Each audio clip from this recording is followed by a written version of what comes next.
కేసీఆర్ అంటావా అప్పుడు ఆయన చేసింది ముసలోళ్ళకైతే ఏ తల్లి కొడుకులు పట్టించుకోకుండా కానీ ఆయన 2000 పింఛన్ ద్వారా నా 2000 పింఛన్ ఉందన్న ఆశతోని ముసలోళ్ళు బతికిరు కొడుకు చూడకుండా ఎవరు చూడకుండా. ఇప్పుడు ఈయన ఏమన్నాడు 4000 పింఛన్ చేస్తాం ముసలోళ్ళకి అన్నాడు. 4000 కాదు అదే 2000 కూడా టైంకి ఇవ్వట్లేడు. 4000 ఇస్తాను ఆశ పెట్టడం కూడా ఆయనతో తప్పే.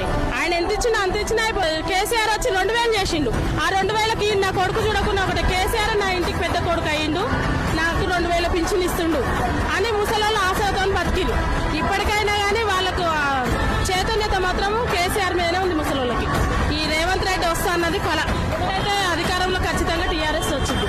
ఎందుకంటే రేవంత్ రెడ్డి చేసే పనులు ఏవి అంత ముసలోళ్ళకి సాన్యతంగా లేవు, ఎవరికి లేవు. మేము ఫస్ట్ నుండి కూడా కాంగ్రెస్ పార్టీ, కానీ ఈయన పాలన మాకే నచ్చట్లేదు. మేము వైఎస్ఆర్ కాంగ్రెస్ పార్టీ ప్రత్యేకంగా మా మామ మేమందరం కాంగ్రెస్ పార్టీ, మేము ఓటు వేసినా కాంగ్రెస్కి వేస్తాం. కానీ